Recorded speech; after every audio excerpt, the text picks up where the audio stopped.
ورحمۃ اللہ وبرکاتہ۔ الحمدللہ وحدہ والصلاۃ والسلام علی من لا نبی بعد۔ گزشتہ جمعہ شاہ عبدالعزیز محدث دہلوی کی تفسیر عزیزی میں سورہ تکاثر کے حوالے سے شان نزول بیان کرتے ہوئے گفتگو کا رخ کہیں اور پھر گیا تھا، کہنا میں کچھ اور چاہتا تھا،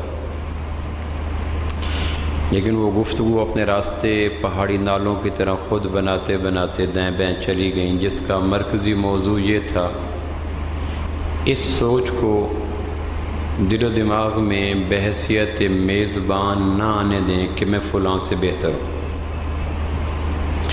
آسمان کی بادشاہت میں کسی آدمی کے حقیر ہونے کے لیے حدیث کے بقول یہ کافی ہے کہ وہ کسی کو اپنے سے حقیر سمجھے، وہ حقیر ہو یا نہ ہو، یہ حقیر ہو گیا۔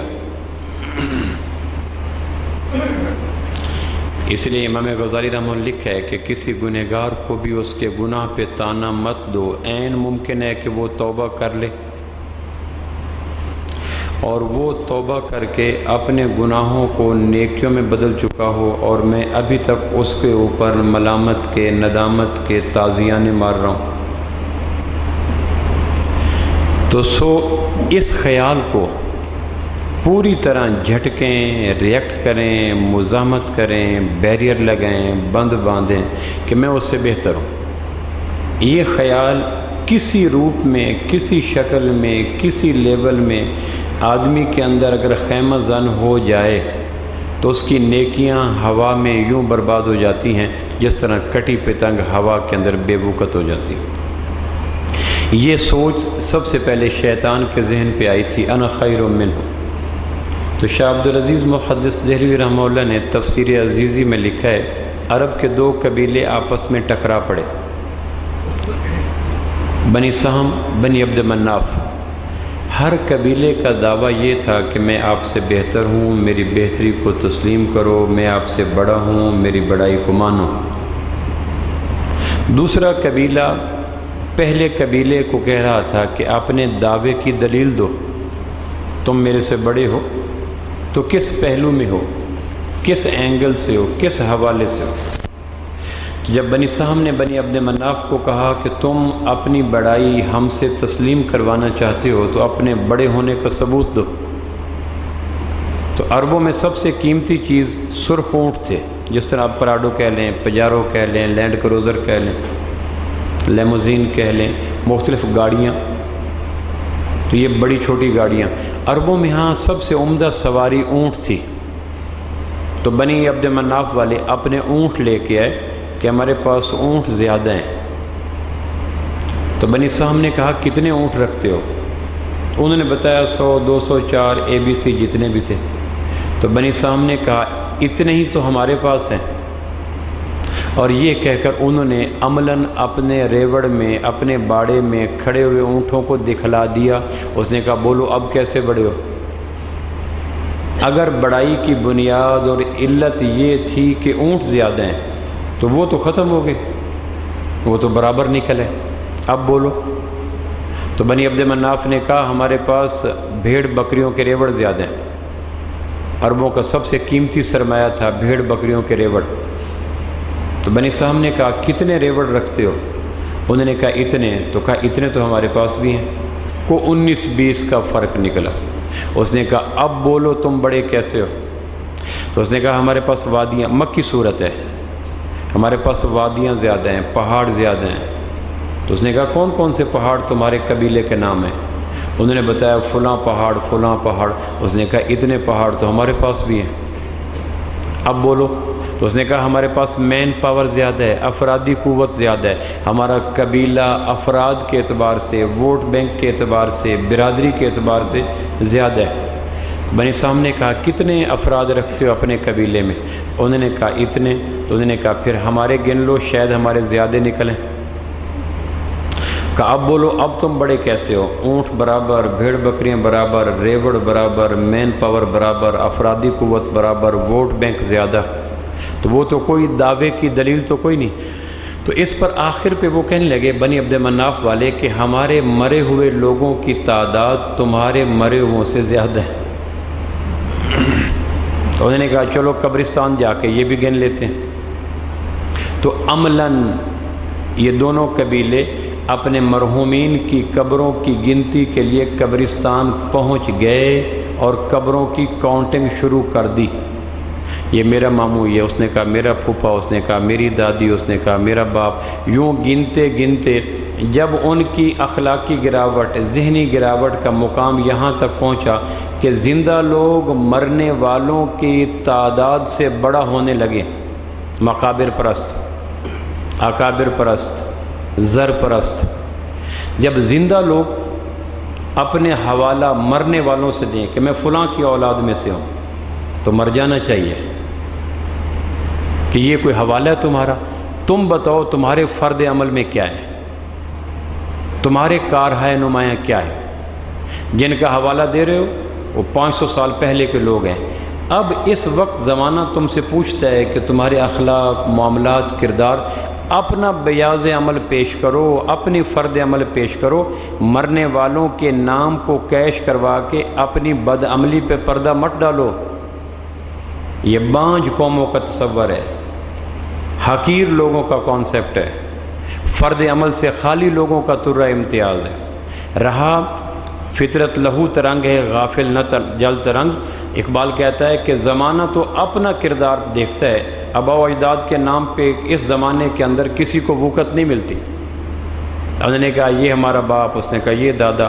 تو جب بنی نوع انسان کی، خالق کے شاہکار کی فکری تذلیل یہاں تک پہنچی تو پروردگار کو اپنے شاہکار کی اتنی تذلیل پسند نہ آئی، اور قول فیصل کے طور پر سورہ تکاثر اتری، الہاکم التکاثر حتی زرتم المقابر۔ ہلاک کر دیا تمہیں سوچ نے کہ بڑا وہ ہوتا ہے جس کے پاس مخلوق زیادہ ہو۔ اونٹ زیادہ ہوں اور میں بڑا ہو جاؤں، یہ تو اولاد آدم کی توہین ہے کہ آدم کا بیٹا اونٹوں کی وجہ سے بڑا بنے۔ سخر لکم ما فی الارض جمیعا، اونٹ تمہارے لیے ہیں، تم اونٹوں کی وجہ سے بڑے تو نہ بنو۔ زمین تمہارے لیے ہے، پہاڑ تمہارے لیے ہیں، جنگل دریا تمہارے لیے ہیں، سونے چاندی تمہارے لیے ہیں، ہیرے جواہرات تمہارے لیے ہیں۔ تو یہ تو زر خرید غلاموں کی طرح ہیں، ہماری تزئین کے لیے ہیں، ہماری نمائش کے لیے ہیں۔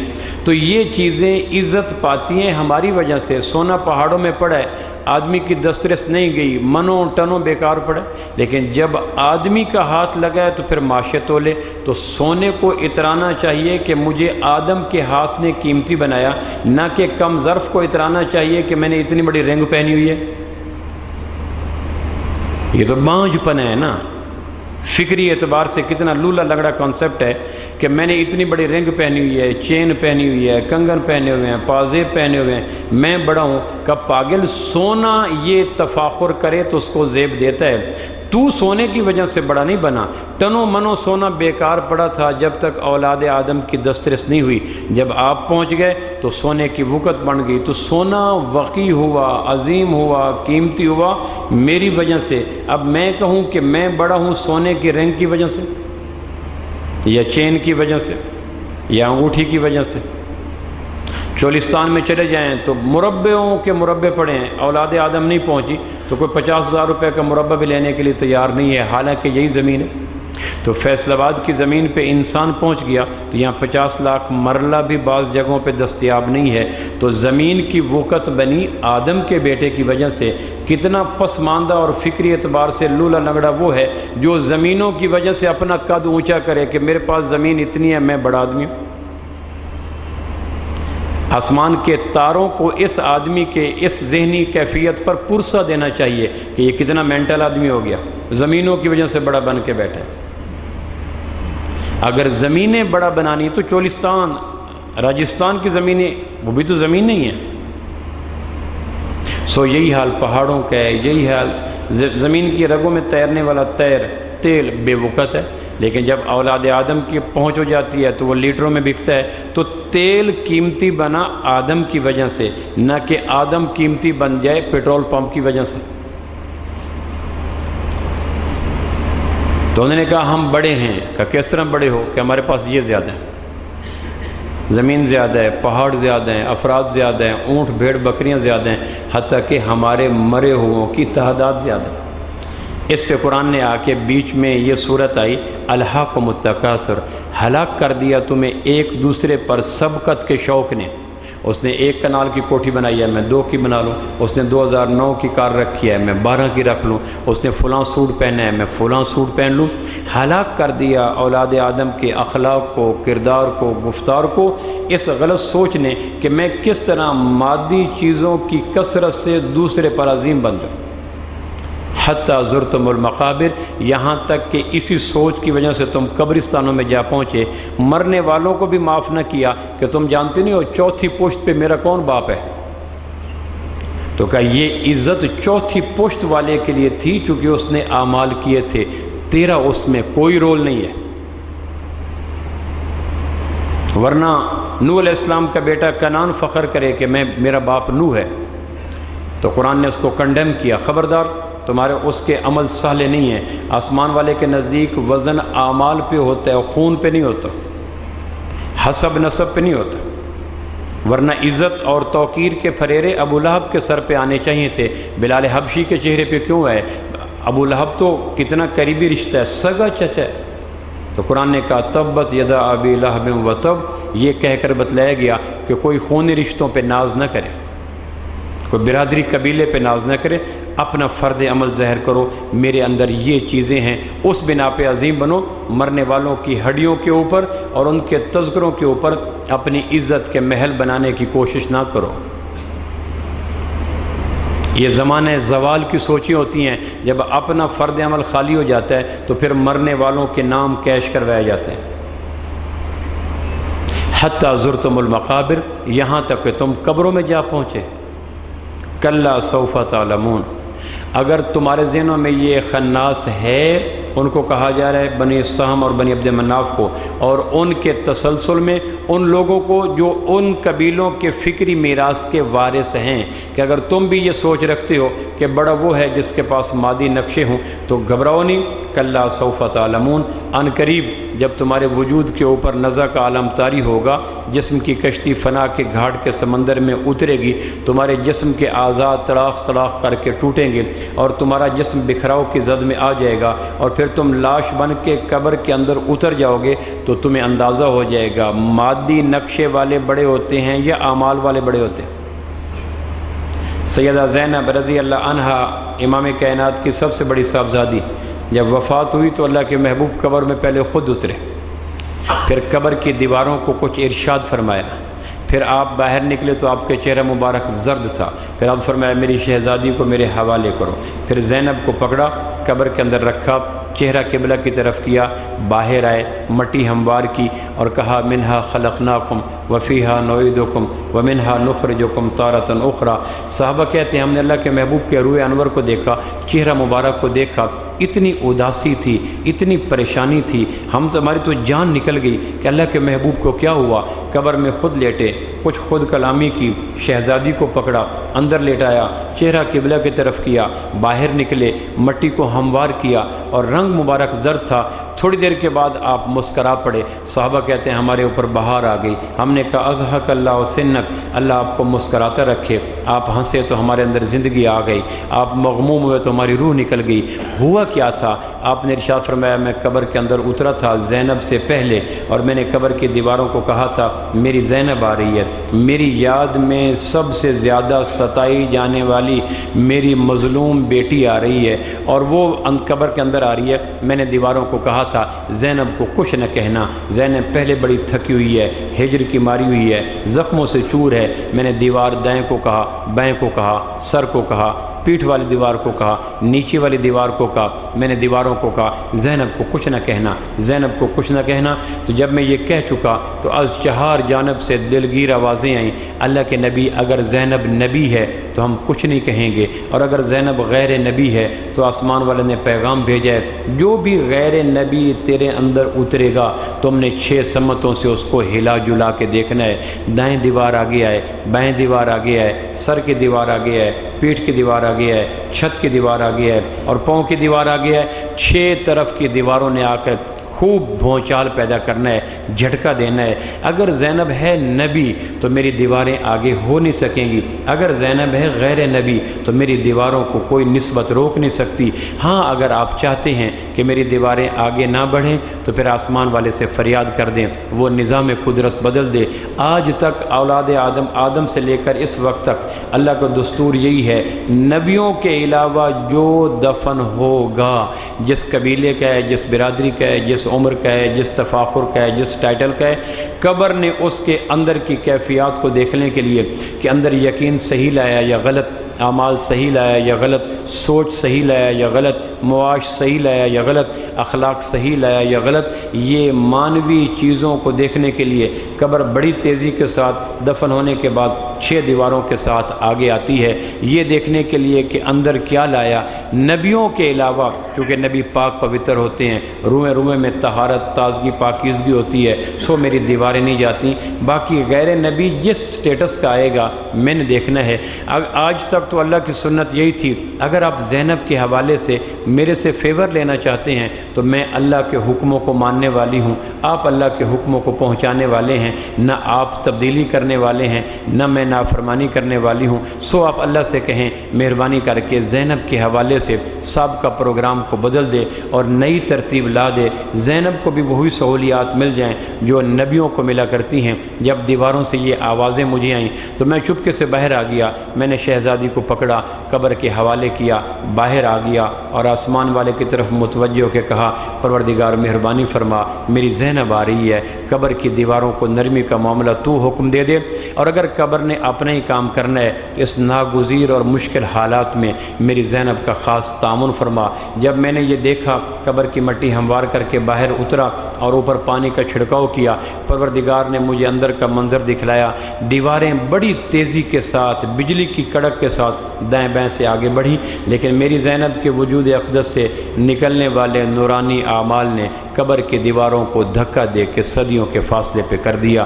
جب یہ منظر میرے پروردگار نے مجھے دکھلایا تو میرے چہرے پہ خوشی آ گئی، جو پہلا منظر دیکھ رہا تو میرے چہرے پہ غم آ گیا۔ تو الہاکم التکاثر حتی زرتم المقابر کلا سوف تعلمون، گھبراؤ مت، ان قریب قبر میں جانے کے بعد پتہ چل جائے گا دائیں باپ ہے یا بائیں بیوی ہے، پاؤں پہ بیٹا ہے یا سر پہ بھائی ہے، یا دائیں بائیں مادی نقشے ہیں یا ڈالر یورو درہم دینار ہے یا عہدہ جات ہیں۔ جب تمہیں قبر میں اترتے ہی پتہ چلے گا کہ مادی نقشے جن پہ عمر بھر اتراتے رہے ان میں سے کوئی نقشہ بھی ساتھ نہ آیا تو تمہیں اندازہ ہو جائے گا کہ بڑا کون ہوتا ہے اور چھوٹا کون ہوتا ہے۔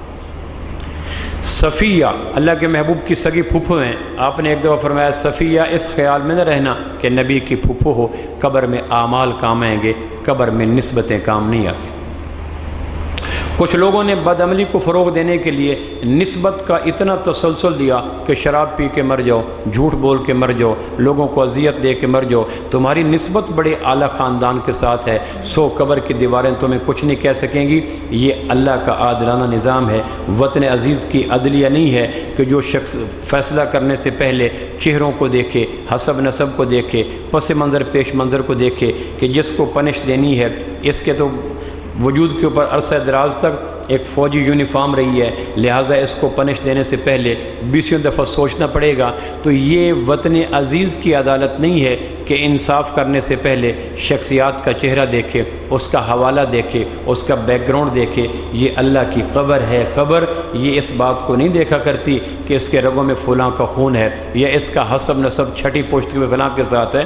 قبر اللہ کا نظام ہے، وہ یہ دیکھتا ہے کہ اندر داخل ہونے والا اپنی آنکھوں میں حیا لایا یا بے حیائی، زبان پہ سچ لایا یا جھوٹ، کان میں قرآن لایا یا نغمات، دل میں شرک لایا یا یقین، دماغ میں عشق مصطفیٰ لایا یا محبت دنیا کی، وجود کے ساتھ ظلم لایا یا عدل۔ آسمان والا ان چیزوں کو دیکھتا ہے نسبتوں کے ساتھ۔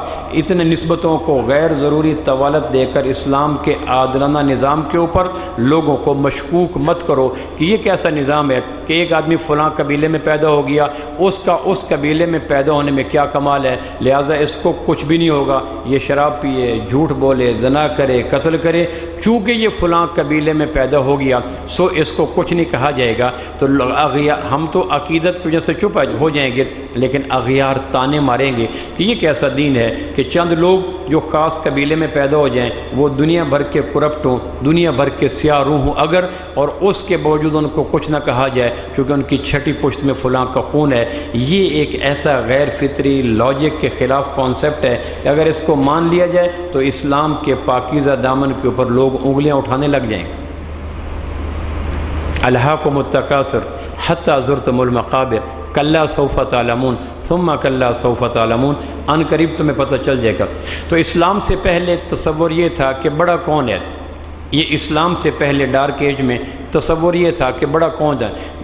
جدید دور کی جہلیت بھی اسی تصور پہ کھڑی ہے، بڑا کون ہے؟ تو کہا بڑا وہ ہے جس کے پاس مادی نقشے زیادہ ہوں، بڑا وہ ہے جس کے پاس کائناتی نقوش زیادہ ہوں، بڑا وہ ہے جس کے پاس پھیلی ہوئی کائنات زیادہ ہو۔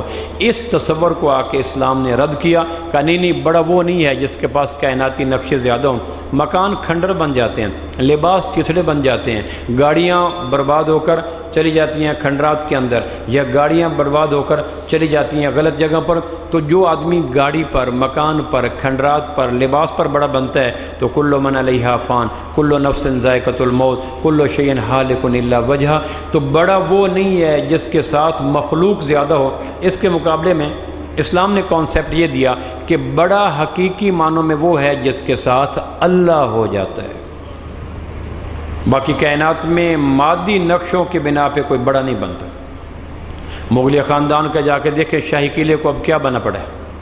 نور جہاں کی قبر پہ میں کھڑا تھا، 1990 یا 91 کی بات ہے، تو لاہور کے آوارہ بچے سگریٹ کی ڈبیوں کے پتے چن کر نور جہاں کی چپس والی قبر کے اوپر کوئلے سے دائرہ لگا کر بیچ میں وہ ڈبیوں کے پتے رکھ کر دور سے اپنا گندا سلیپر مارتے، جتنے پتے دائرے سے باہر چلے جاتے وہ جیتے ہوئے شمار ہوتے، جو اندر رہ جاتے وہ ہارے ہوئے شمار ہوتے۔ میں نے کہا تھوڑی دیر کے لیے آپ اپنا کھیل بند کریں، میں مغلیہ خاندان کی شہزادی پہ فاتحہ پڑھنا چاہتا ہوں۔ تو انہوں نے کہا جلدی کر لیں ہمارا میچ شروع ہے۔ اب کبھی یہ مغلیہ خاندان کی شہزادی نے سوچا ہوگا کہ ایک زمانہ ایسا آئے گا کہ بچے لاہور کے ناپاک ڈبیاں، گندے جوتے اور آوارہ بچے بازیچے اطفال بنا کر میری قبر کو پلے گراؤنڈ بنا لیں گے۔ 100 آدمی مادی نقشوں کی بنا پر کبھی بڑا نہیں بنا کرتا۔ میری جوانی زیادہ ہے تو خم آ جاتے ہیں، میرا مکان اچھا ہے تو کھنڈر بن جاتے ہیں، میرا لباس اچھا ہے تو چتھڑے بن جاتے ہیں، میرا عہدہ اچھا ہے تو عہدے چھن جایا کرتے ہیں۔ ہم نے دیکھا نہیں وطن عزیز کی دیواروں پہ ایک ایسے عہدے دار کی کہانیاں رقم ہو رہی ہیں جو کل تک میں کا سیگا کہا کرتا تھا اور مرد آہن کہا کرتا تھا، اور ہر بدمست ہاتھی کی طرح ہر اخلاقی قدر کو پامال کرنا اپنا حق سمجھتا تھا۔ آج وطن عزیز کی دیواروں کے اوپر اس کے نوحے ہیں، فریادیں ہیں، وہ اقتدار، وہ 2.5 فٹ کی سٹک، وہ بڑی چوڑی چکلے قسم کے عہدے اور لمبا چوڑا قسم کا بیک گراؤنڈ، آج وہ کہاں گیا؟ تو اقتدار کی بنیاد پہ بڑا بننے والے ان کا انجام بھی دیکھ لو، محلات کی بنیاد پہ بڑا بننے والے ان کا انجام بھی دیکھ لو، جوانی کی بنیاد پہ بڑا بننے والے ان کا انجام بھی دیکھ لو، دولت کی بنیاد پہ بڑا بننے والے ان کا انجام بھی دیکھ لو۔ سو دولت فانی، ڈھلتا گھٹتا بڑھتا سایہ، عہدے فانی، تو بڑا کون ہوتا ہے؟ تو اسلام نے اس کا تصور یہ دیا کیونکہ ہر آدمی کے اندر بڑا بننے کا جذبہ اسی طرح ہوتا ہے جس طرح بھوک میں کھانے کا جذبہ، پیاس میں پانی کا جذبہ، تھکن میں نیند کا جذبہ اور جنسی شہوت میں فریق مخالف کی قربت کا جذبہ، جس طرح یہ فطری جذبے ہیں، سو بعین ہی بڑا بننے کا جذبہ بھی ہر آدمی کی فطرت میں ہوتا ہے۔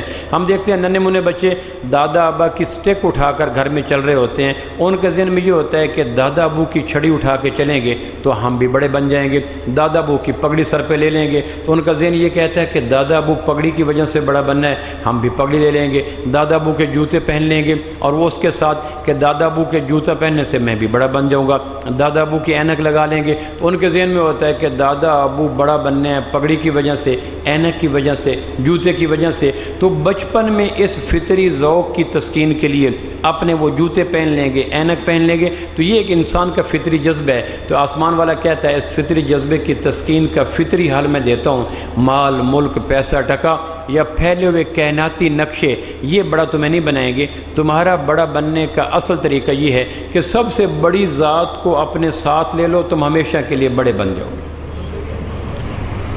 سب سے بڑی ذات اللہ پاک کی ذات ہے۔ کلو ذل ذلیل الا ذلہ، ہر ایک کا سایہ ڈھل جاتا ہے اللہ کے سوا۔ کلو شیء ہالک الا وجہہ، ہر ایک کا چہرہ ہلاک ہو جاتا ہے اللہ کے سوا۔ کلو ملک زائل الا ملکہ، ہر ایک کی بادشاہت چھن جاتی ہے اللہ کے سوا۔ وہ مارتا ہے مرتا نہیں، کھلاتا ہے کھاتا نہیں، پلاتا ہے پیتا نہیں، سلاتا ہے سوتا نہیں، دیتا ہے لیتا نہیں، باپ سے پاک، بیٹے سے پاک، بیوی سے پاک، دائیں مشرق مغرب شمال جنوب اس کے قبضے میں، آگ ہوا مٹی پانی اس کے قبضے میں، زیر زمین بلائے زمین، زیر آسمان بلائے آسمان اس کے قبضے میں، شرق غرب شمال جنوب اس کے قبضے میں، رینگنے والے تیرنے والے اڑنے والے بھاگنے والے مضر مفید اس کے قبضے میں، انبیاء شہداء اتقیاء صلحاء اس کے قبضے میں، جبریل میکائیل اسرافیل اسرائیل اس کے قبضے میں۔ الغرض پوری کائنات کا بلا شرکت غیر بادشاہ اللہ، جس کی بادشاہت کو زوال نہیں، جس کی بادشاہت کو کمزوری نہیں، جس کی ہر چیز ازلی ہے، ابدی ہے، دائمی ہے، اکمل ہے، ذاتی ہے، کبھی چھنتی نہیں، کبھی دور نہیں ہوتی۔ اگر بڑا بننا ہے تو ان کے ساتھ بڑا مت بنو جو کسی کے ووٹ لے کے بڑا بنتے ہیں، زمین کے نقشے لے کے بڑا بنتے ہیں، مادی چیزوں کو لے کے بڑا بنتے ہیں۔ اگر بڑا بننا ہی ہے تو اس کے ساتھ تعلق بناؤ جس کی بڑائیاں ذاتی ہیں، جس کی بڑائیاں ازلی ہیں، جس کی بڑائیاں ابدی ہیں، جس کی بڑائیاں دائمی ہیں، اور جس کی بڑائیاں اکمل ہیں، اور جس کا سکہ اور اختیارات پوری کائنات پہ چلتا ہے۔ چیونٹی کیا اور جبریل کیا، قطرہ کیا اور سمندر کیا، کنکر کیا اور پہاڑ کیا، ذرہ کیا اور صحرا کیا، جھونکا کیا اور طوفان کیا، سدرۃ المنتہا کیا اور تحت الثری کیا، ابتدائے شرق کیا، انتہائے غرب کیا، رینگنے والے کیا اور اڑنے والے کیا، کمزور کیا اور قوی کیا، انبیاء کیا اور شہداء کیا، ہر مخلوق کے اوپر جس کا پنجہ ہے، قدرت ہے، قبضہ ہے، آخذ بناصیتہ۔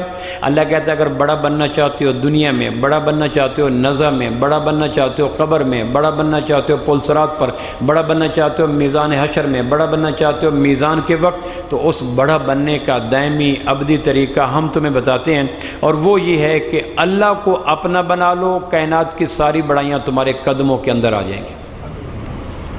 ہر آدمی زمیندار نہیں بن سکتا، ہر آدمی 22ویں سکیل پہ نہیں جا سکتا، ہر آدمی چیف آف آرمی سٹاف نہیں ہو سکتا، ہر آدمی سپریم کورٹ کا جج نہیں بن سکتا، ہر آدمی فلاں چیزیں۔ تو یہ جو بڑا بننے کے یورپین سٹائل ہیں یہ ہر آدمی کے دسترس میں نہیں ہیں، اور جب کہ بڑا بننے کی خواہش فطرت میں ہے۔ اگر فطری جذبے پورے نہ ہوں تو تصادم ہوتا ہے، ٹکراؤ ہوتا ہے، اور اگر فطری جذبوں کی تکمیل کے لیے یورپین ان چیزوں کو بنیاد بنایا جائے تو یہ یورپین چیزیں ہر عام خاص کی دسترس میں آ نہیں سکتی۔ تو اسلام دین فطرت ہے، فطرت کا کوئی جائز مطالبہ ایسا نہیں ہے جس کو دین فطرت فطری طریقے سے پورا کرنے کے فطری تکمیل کے راستے نہ دیتا ہوں۔ اسلام کہتا ہے تمہارا بھوک ہے تو کھانا، پیاس ہے تو پانی، اور بڑا بننے کی خواہش ہے تو اللہ کو ساتھ لو، تمہاری یہ خواہش انتہائی درجے میں پوری ہو جائے گی۔ اب اللہ ساتھ کیسے ہو؟ اس کے لیے بڑا آسان طریقہ ہے۔ بڑوں کے ساتھ تعلق بنانا مشکل ہوتا ہے، کانسٹیبل کے ساتھ تعلق بنانا آسان ہے، ایس ایچ او کے ساتھ مشکل ہے چونکہ اختیارات زیادہ ہیں۔ ایس ایچ او کے ساتھ آسان ہے، ڈی ایس پی کے ساتھ مشکل ہیں چونکہ اختیارات زیادہ ہیں۔ ڈی ایس پی کے ساتھ آسان ہے، ایس ایس پی کے ساتھ مشکل ہے، آئی جی کے ساتھ مشکل ہے، چیف سیکرٹری کے ساتھ مشکل ہے، ہوم سیکرٹری کے ساتھ مشکل ہے، وزیر۔ تو اختیارات یوں یوں پھیلتے چلے جائیں، تعلقات بنانا مشکل ہوتا چلا جاتا ہے۔ اگر اسی معیار کو پرکھیں تو وہ ذات جس کے اختیارات پوری کائنات پہ ہیں تو عقل کہتی ہے کہ اس سے تعلق بنانا تو بڑا مشکل ہو جائے گا، بڑا مشکل ہو جائے گا۔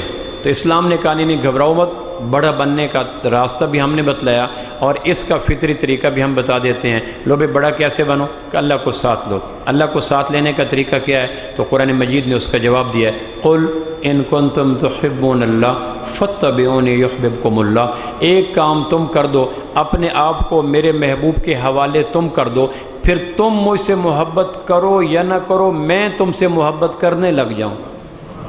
بہت آسان سا طریقہ۔ حضرت علی رضی اللہ کے ارشاد کا مفہوم ہے ہر آدمی کے 3 دوست ہوتے ہیں، ایک دوست کا دوست، ایک دشمن کا دشمن، یہ 3 ہر آدمی کے دوست ہوتے ہیں۔ براہ راست دوست یہ بھی دوست ہوتا ہے، جو اس کا قریبی دوست ہے وہ بھی دوست بن جاتا ہے، جو میرا دشمن ہے اور جو اس کا دشمن ہے ہمارا دونوں کا ہدف وہ بھی ایک ہو جاتا ہے، تو دشمن کا دشمن بھی دوست ہوتا ہے، دوست کا دوست بھی دوست ہوتا ہے اور ڈائریکٹ بھی دوست ہوتا ہے۔ اللہ کہتا ہے کائنات میں نے دوست اور حبیب ایک ہی ذات کو بنایا ہے، تم میرے محبوب کے حبیب بن جاؤ، تم خود بخود آسمانی اصولوں کے مطابق میرے محبوب تم خود بخود بن جاؤ گے۔ اللہ کے محبوب فرمایا کہ اللہ آپ نے ابراہیم علیہ السلام کو خلیل بنایا، موسیٰ علیہ السلام کو کلیم بنایا، عیسیٰ علیہ السلام کو روح بنایا، فلاں کو یہ بنایا فلاں، تو میں فرمایا میرے محبوب میں نے ہر ایک کو کوئی نہ کوئی عہدہ دیا، لیکن میرے محبوب میں نے آپ کو حبیب بنایا، آپ میرے محبوب ہیں۔ حبیب حبہ سے نکلا ہے، حبہ دانے کو کہتے ہیں، گندم کا ایک دانہ زمین میں پھینکو تو وہ ایک دانہ بن کے نہیں نکلتا، وہ کئی دانوں کا روپ دھار لیتا ہے، اس میں 100 دانے بھی آ جاتے ہیں۔ اس حبہ سے محبت سے حبیب، تو وہ جذبہ جو ہر آن گھڑی بڑھتا چلا جائے اس جذبے کو حبیب کہتے ہیں۔ ابراہیم علیہ السلام کو اللہ نے خلیل بنایا، خلیل خلل سے نکلا ہے، آپ بیٹھے ہیں ایک آدمی پیچھے سے آتا ہے، وہ آپ کو راستے کو چیرتا کسی کے کندھے کو دائیں کرے، کسی کے گردن کو بائیں کرے، کسی کو بازو کو ادھر کرے، کسی کے پہلو کو ادھر کرے اور مجمع کو چیرتا آ جائے تو ہم کہیں گے اس نے مجمع میں خلل ڈال دیا، مجمع کو چیر کے آ گیا۔ تو کسی کے اندر یوں جانا کہ راستہ بناتے ہوئے چلے جاؤ اور اندر تک چلے جاؤ، اس کو خلیل کہتے ہیں۔ اللہ نے ابراہیم کو خلیل بنایا، اپنے محبوب کو حبیب بنایا، کہ میرے محبوب خلیل ایک ہی دفعہ بن جاتا ہے، لیکن محبوب اور حبیب وہ ہے کہ جس کی محبت میں ہر آن ہر گھڑی اضافہ ہوتا چلا جائے۔ تو اللہ کو ساتھ لینے کا طریقہ یہی ہے کہ اللہ کے محبوب کے ہو جائیں۔ شاہ اسکندریہ کے ہاں عمر بن عاص رضی اللہ عنہ کہتے ہیں ہم ملنے کے لیے گئے تو شاہ اسکندریہ نے ہم سے سوال کیا تم ناقابل شکست کیوں ہو گئے ہو؟ ہم نے دیکھا ہے کہ عربوں کے گھوڑے جس علاقے کا رخ کر لیتے ہیں وہاں فتح ان کا مقدر ہوتی ہے، شکست ان سے بھاگ جاتی ہے، تم تو گئے گزرے لوگ ہو، اسلحہ تمہارے پاس جدید نہیں ہے، افرادی قوت تمہاری کم ہے، جسم کے اعتبار سے کمزور ہو، پردیس جا کے حملہ کرتے ہو لیکن ناقابل شکست ہو جاتے ہو، تو تمہارا ناقابل شکست ہونے کا راز اور سبب کیا ہے؟ عمر بن عاص کہتے ہیں شاہ اسکندریہ نے ہم سے یہ سوال کیا تو ہم نے کہا اے شاہ ہم تمہیں کیا بتائیں، ہم ایک ایسی دھرتی کے لوگ ہیں جس کو ہمارا قرآن کہتا ہے بوادٍ غیر ذی زرع، وہ زمین جہاں زراعت نہیں اگتی، جہاں کالے پہاڑ ہوتے ہیں اور ریت کے ٹیلے ہوتے ہیں، انسانی زندگی نہیں ہوتی، مشقت ہی مشقت پائی جاتی ہے، ہم ایک ایسی بستی کے رہنے والے ہیں، حلال حرام کا پتہ کوئی نہیں تھا، ہر چلنے والے گوشت خور کو ہم کھا لیا کرتے تھے، پڑے ہوئے خون کو ہم چاٹ لیا کرتے تھے، رشتوں کا تقدس ہمارے ہاں کوئی معنی نہیں تھا، بیٹی جیسی عفت مآب چیز کو ہم زندہ درگور کر دیا کرتے تھے، اپنے ہاتھوں کے بنائے ہوئے صنم کو ہم پوجا کرتے تھے، حلال حرام جائز نجائز کی کوئی فہرست ہمارے پاس نہیں تھے، دنیا میں معاشی اعتبار سے اخلاقی اعتبار سے ہم گرے پڑے قوم تھے، آسمان والے کو ہمارے اوپر ترس آیا، اس نے ہمارے درمیان ایک نبی بھیجا اور اس نے کہا کہ مجھے محمد بن عبداللہ کی بجائے محمد الرسول اللہ تسلیم کر لو۔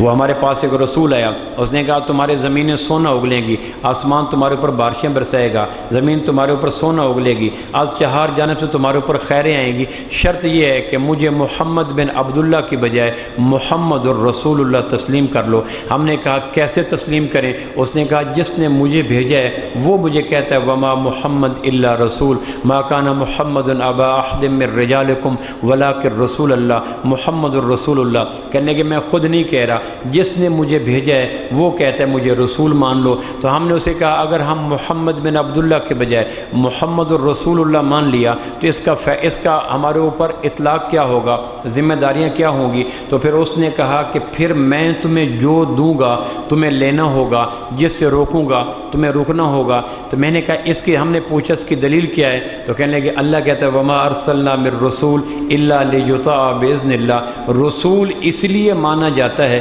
تاکہ رسول کی مانی جائے۔ رسول کی ماننی نہیں ہے تو رسول کو ماننے کا دعویٰ بیکار ہے۔ آسمان کی بادشاہت میں رسول کو ماننے والوں کا دعویٰ تب قابل قبول ہے جب ان کی زندگی کے اوپر رسول کی ماننے کی پوری چھاپ ہو۔ تو اس نے کہا کہ مجھے اگر رسول مانو گے تو پھر میری ماننی پڑے گی۔ ہم نے کہا تمہاری کتنی مانیں گے؟ تو اس نے کہا زندگی کے ہر پہلو میں، ناخن کاٹنا، حکومت چلانا، بیت الخلاء جانا، بیت اللہ میں جانا، خوشی میں، غم میں، امن میں، تربیت اولاد میں، شادی خوشی غمی میں، زندگی کے ہر موڑ پہ جذبات، کیفیات، احساسات میں تمہیں میری ماننی ہوگی۔ ہم نے کہا اس کی دلیل کیا ہے؟ تو اس نے کہا قرآن مجید کہتا ہے وما آتاکم الرسول فخذوہ وما نہاکم عنہ فانتہوا، رسول تمہیں جو دے بلا حیل و حجت وہ لے لو۔ رسول کی لیتے ہوئے بیوی بچے ہنسیں یا روئیں، ماں باپ راضی ہوں یا ناراض ہوں، دوست احباب ملیں یا جدا ہوں، ضرورتیں پوری ہوں یا ٹوٹیں، دل چاہے یا نہ چاہے، رسول کی بات تم نے لینی ہے۔ اس کے لیے تمہیں جس کو چھوڑنا پڑے چھوڑ دو، جس کو توڑنا پڑے توڑ دو، جس سے منہ موڑنا پڑے موڑ دو۔ قریبی رشتے، قریبی برادریاں، جذبات، کیفیات، احساسات، ہر ایک سے ٹکر لینا، جو میرا رسول دے لے لو۔ ہم نے کہا آپ انسان ہیں، کبھی جذبات میں ہوتے ہیں، کبھی غمی میں ہوتے ہیں، کبھی خوشی میں ہوتے ہیں، کبھی غصے میں ہوتے ہیں، تو اس بات کی کیا دلیل ہے کہ آپ جو کہیں وہ بات حق ہوگی؟ تو اس نے کہا نہیں، ما خرج منی الا الحق، میرے منہ سے جذبات میں بھی، غصے میں بھی، امن میں بھی، مذاق میں بھی حق کے علاوہ کچھ نکلتا نہیں ہے۔ ہم نے کہا اس کی دلیل کا میرا بھیجنے والا یہ کہتا ہے وما ينطق عن الهوى ان هو الا وحی یوحیٰ، میرا محبوب تو وہی بولتا ہے جو میں ان کے اوپر وہی بھیجا کرتا ہوں۔ ہم نے کہا شاہ اسکندریہ کو کہنے لگے، ہم نے کہا بسم اللہ، آپ ہاتھ بڑھائیں، ہم ہاتھ رکھتے ہیں، اور آج کے بعد ہمارے وجود پہ ہمارا اختیار ختم۔ آج کے بعد جو آپ دیں گے ہم لیں گے، جس سے آپ روکیں گے ہم صدیوں کے فاصلے پہ چلے جائیں گے۔ کہنے لگے اے شاہ اسکندریہ، ہم نے یہ بات طے کر لی، اپنی زندگی کا بے تاج بادشاہ اپنے رسول کو مان لیا۔ پروردگار نے اس کی برکت سے کہا کہ تم نے اپنا آپ میرے رسول کے حوالے کر دیا، میں نے پوری کائنات تمہارے حوالے کر دی۔ اقبال اسی کو کہتا ہے کہ محمد سے وفا تو نے تو ہم تیرے ہیں، شرط یہ ہے کہ محمد سے وفا تو نے تو ہم تیرے ہیں، یہ جہاں چیز ہے کیا لوح و قلم تیرے ہیں۔ کہ شاہ اسکندریہ ہماری فتح کا راز، غلبے کا راز، دنیا پہ چھا جانے کا راز، ناقابل شکست ہو جانے کا راز، اور دنیا کے پھریرے لہرانے کا راز اور کوئی نہیں، نہ اسلحہ ہے، نہ کمال ہے، کچھ بھی نہیں۔ ہماری عزت اور بنیاد سبب یہ ہے کہ رشتہ میرا خدا کی خدائی سے چھوٹ جائے، چھوٹے مگر نہ ہاتھ سے دامان مصطفیٰ۔ ہم نے یہ بات طے کر لی، جو بھی ہوگا ہم نے رسول کی بات کو نہیں موڑنا۔ جب ہم یہ طے کر بیٹھے آسمان والے کی محبت ہمارے نام ہوگی۔ تو عمر بن عاص کہتے ہیں جب میں نے یہ کہا تو میں نے دیکھا شاہ اسکندری خاموش تھا، میں نے آنکھ اٹھا کے دیکھا، اس کی آنکھوں سے ایسے آنسو بہہ رہے تھے۔ تخت پہ بیٹھا ہوا سفیروں کے ساتھ بات کرنے والا شاہ اسکندریہ دیوانہ وار رو رہا تھا۔ تو تھوڑی دیر کے بعد وہ رکا، ہچکی آئیں، خاموش ہوا، کہنے کہ خوش نصیب ہو، ایک بات میں تمہیں کہتا ہوں کہ مہربانی کر کے اپنے ہاتھ سے نبی کا دامن نہ چھوڑنا۔ ہمارے پاس نبی آئے تھے، انہوں نے بھی ایسی ہمیں باتیں کی تھیں اور ہم نے ان نبیوں کی مانی تھی۔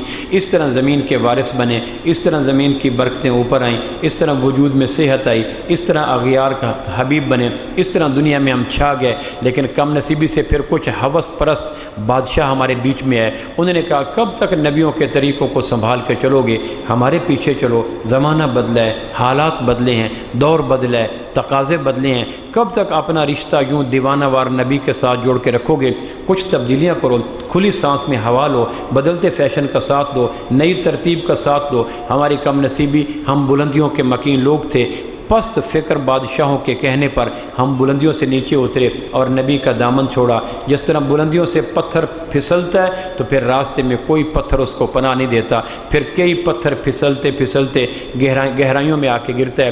بادشاہوں کے کہنے پر ہم نبیوں کا ساتھ چھوڑا اور بادشاہوں پہ آئے، پھر زمین روٹھ گئی، برکتیں روٹھ گئیں، رحمتیں روٹھ گئیں، صحت روٹھ گئی، عزت روٹھ گئی، قیادت سیادت نیابت روٹھ گئی، دنیا کا غلبہ روٹھ گیا۔ پھر ہم خس و خاشاک ہو گئے، ہم گرے پڑے چیز ہو گئے، پھر ہم بے وقت ہو گئے۔ آج یہ عالم ہے کہ عرب کے صحرا چند گھوڑوں کے ساتھ شاہ اسکندریہ کے دربار میں کھڑے ہو کر بغیر کسی ندامت کے اپنی پوری دعوت دے رہے ہیں۔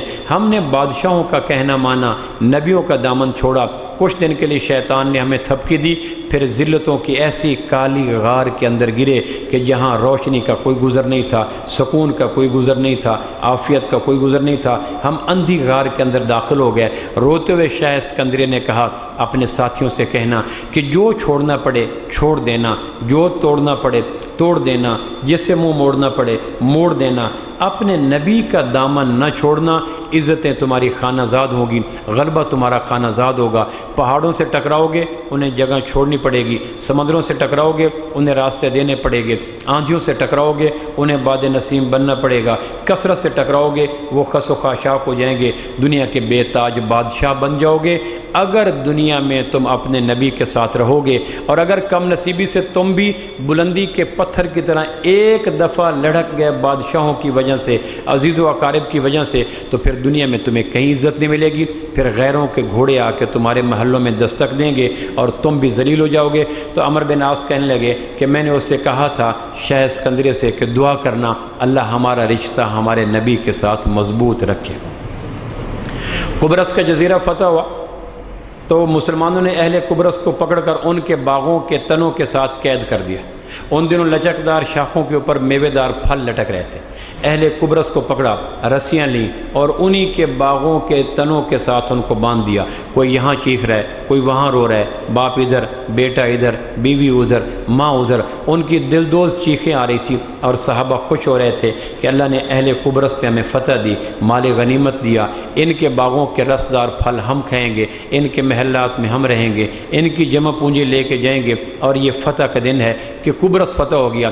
ابھی یہ خوش ہو رہے تھے تو ایک بوڑھے درخت کے نیچے ابھی دردہ رضی اللہ عنہ رو رہے تھے۔ ایک صحابی ان کے پاس گئے کہ اللہ کے نبی کے صحابی، آج تو جشن مسرت ہے، خوشی کا دن ہے، اللہ نے دشمنوں پہ غلبہ دیا، ہم نے ان کے باغوں کے تنوں کے ساتھ ان کو باندھ دیا، ان کی چیخوں سے آہوزاری سنے، ہمیں ان کا مال کا چیزوں کا مالک بنا دیا، یہ تو خوشی کا دن ہے، غم کا دن تو نہیں ہے۔ تو ابھی دردہ رضی اللہ نے آسمان کی طرف دیکھا اور کہا دیکھو یہ لوگ اپنے گھروں میں تھے، عزت کے ساتھ تھے، اپنے علاقوں کے بادشاہ تھے، ان کے پر میوہ شاخیں تھیں، بھرے ہوئے درخت تھے، ہرے بھرے باغات تھے، ان کے ساتھ ساری عزتوں کا سبب نبی کی زندگی تھی۔ پھر انہوں نے نبی کی زندگی چھوڑ دی، اللہ نے ان کو ان کے باغوں میں قید کر دیا۔ اب شاخیں ان کی ہیں، پھل نہیں کھا سکتے، باغ ان کے ہیں، چیخ رہے ہیں، محل ان کے ہیں، ایک رات گزار نہیں سکتے۔ سبب یہ ہے کہ ان سے غیر نے، شیطان نے محنت کر کے بڑے ہم رنگ زمیں جال بچھا کر طرح طرح کے وسوسے ڈال کر ان سے نبی کی زندگی چھین لی۔ آج اپنے باغوں میں ان کی چیخ و پکار سن رہے ہو۔ میں آنے والے زمانے کی باز گشت سن رہا ہوں، جب ہمارے باغ ہوں گے اور غیروں کی رسیاں ہوں گی، ہمارے محل ہوں گے اور وہ قید کریں گے، ہمارے وجود ہوں گے اور ان کی بیڑیاں ہوں گی، ہمارے ملک ہوں گے اور ان کے گھوڑے ہوں گے، ہماری عزتیں ہوں گی اور ان کے قید خانے ہوں گے۔ میں آنے والے زمانے کی اس باز گشت کو سن کے رو رہا ہوں کہ ایسا نہ ہو کہ کسی طرح ہمارا دامن، ہم اپنے نبی کا دامن چھوڑ بیٹھیں، فیشن میں چلے جائیں، میچنگ ڈیزائن میں چلے جائیں، رسم دنیا میں چلے جائیں، بادشاہوں کے پیچھے چلے جائیں۔ جب ہم اپنے نبی کا دامن چھوڑ بیٹھیں گے تو پھر ایسا ہی ہوگا، زمانہ پلٹے گا، ہمارے باغوں میں وہ قید کریں گے، ہمارے محلوں میں وہ قید کریں گے، ہماری عزتوں کو رسوا کریں گے، ہمارے جوانوں کی چیخیں سنیں گے، اور اس وقت ہمارے اوپر کوئی ترس کھانے والا نہیں ہوگا۔ سبب یہ ہوگا کہ ہم اپنے نبی کا دامن چھوڑ چکے ہوں گے۔ تو بھائیو، بڑا بننے کے دو تصور ہیں، ایک وہ جو غیر کا تھا کہ مادی چیزیں زیادہ ہو جائیں تو بڑا بن جاتا ہے، ایک وہ کہ اللہ ساتھ ہو جائے تو آدمی بڑا بن جاتا ہے، اور اللہ کا بڑا بنایا ہوا آدمی اس پہ زوال نہیں آتا۔ مجھ سے کوئی پوچھے 5ویں پشت پہ تمہارے باپ کا نام کیا ہے تو میں چپ ہو جاؤں گا، 4تھی پشت پہ تمہارے دادے کی قبر کہاں ہے تو میں لاجواب ہو جاؤں گا، 3ری پشت پہ تمہارے باپ کی قبر کے نشان کہاں ہے تو میں بغلیں جھانکنے لگ جاؤں گا، اور کہا جائے کہ تمہاری پردادی لکڑ دادی کہاں دفن ہے تو خاموش ہو جاؤں گا، حالانکہ میرے اور ان کے بیچ کے درمیان 150 سال کا فاصلہ کھڑا ہے، یا 250 سال کا فاصلہ کھڑا ہے، یا 100 سال کا فاصلہ کھڑا ہے، لیکن 100 سال کی جغرافیہ زندگی نے ان کی قبریں بھلا دی، ان کی یادیں بھلا دی، ان کے نام بھلا دیے، ان کی شکلیں بھلا دی۔ اور اب آج ہماری گفتگو میں ہماری پردادی کبھی زیر بحث نہیں آئی، ہمارا 4تھی پشت کا دادا کبھی زیر بحث نہیں ہے۔ آج کی نسلوں کو پتہ ہی کوئی نہیں چوتھے دادے کا نام کیا تھا، لیکن 1500 سال کھڑے ہوئے پہلے بلال حبشی کا مجھے نام یاد ہے، سلیمان فارسی کا مجھے نام یاد ہے، صہیب رومی کا مجھے نام یاد ہے، طلحہ اکرمہ کا مجھے نام یاد ہے۔ وجہ کیا ہے؟ تیسری پشت کے اوپر جا کر اندھیرا ہے، بلیک ہولز ہیں، کالی غار ہے، اور یادداشتیں ساری کی ساری دم توڑ جاتی ہیں۔ 1500 سال پہ آفتاب جہاں تاب چمکتا ہے اور ان کے نام آتے ہیں تو آنکھوں میں چمک آ جاتی ہے، چہرے پہ بہار آ جاتی ہے، لبوں پہ مسکان آ جاتی ہے۔ میرے باپ کی کوئی بےزتی کرے، میں زیادہ سے زیادہ یہ کروں گا کہ کورٹ میں چلا جاؤں گا، لیکن صحابہ کے نام پہ ہلکی سی کوئی زبان اوپر کرنے کی کوشش کرے، میں مارنے پہ تل جاتا ہوں۔ اگر مارتے ہوئے مر جاؤں تو اپنے آپ کو شہید سمجھتا ہوں، دائمی عزت سمجھتا ہوں۔ باپ جس نے مجھے پراپرٹی دی اور جس نے مجھے مکان دیا اور بنے بنائے گھر دیے، اس کے نام پہ مرنا سعادت نہیں ہے۔ 1500 سال فاصلے پہ کھڑے ہوئے میرا ان سے خونی رشتہ کہاں ملتا ہے، لیکن ان کے اوپر راتیں نہیں آئیں، ان کے تذکروں پہ خزاں نہیں آئی، ان کی یادوں کو سورج ڈوبا نہیں ہے، اور ان کا پتنگ کٹا نہیں ہے، اور ان کا پھول کو ملایا نہیں ہے۔ صحابہ آج بھی چمکتے ہیں، خوشبوئیں آج بھی عام ہیں، روشنی آج بھی عام ہے، اور ہم اپنے اخلاقیات، عبادات، معاملات کی ساری روشنیاں، ساری خوشبوئیں صحابہ کے دامن سے کشید کرتے ہیں، اور ان کے حوالے سے کوئی غیر شعوری لفظش کرے تو ہم مارنے پہ تل جاتے ہیں۔ وجہ کیا ہے کہ صحابہ کی بڑائی کا سبب یہ ہے وہ اللہ کے ہو گئے، نہ اللہ کو فنا آئی نہ صحابہ کو فنا آئی۔ میرے باپ دادا کی فنا کا سبب یہ ہے کہ وہ زمین کو ہو گئے، وہ مرے زمین آگے منتقل ہوگی، تذکرے بھی آگے منتقل ہو گئے، ان کے بلے ہوئے مکان کھنڈر بن کر ان کی جگہ نئے مکان بن گئے، ان کی یادوں کے تاج محل بھی ختم ہو گئے۔ تو جو اللہ کی بنیاد پر دنیا میں رہے، زمانے کی گردش، ماہ و سال کے چکر، صدیوں کا فاصلہ اور لمبا چوڑا نظام ان کی یادوں کو گہنا نہیں سکا، سورج کو گدلا نہیں سکا، چاند پہ گرہن ڈال نہیں سکا، اور چراغ کو بجھا نہیں سکا۔ سبب یہ ہے اللہ کے نام پہ بڑا بننے والوں کو کائنات کی گردش کبھی فنا کے حوالے کر نہیں سکتی۔ میں اور آپ بھی کوشش کریں، اللہ کو ساتھ لیں، اور اللہ کے ساتھ لینے کا طریقہ ایک ہی ہے، قل ان کنتم تحبون اللہ فاتبعونی یحببکم اللہ۔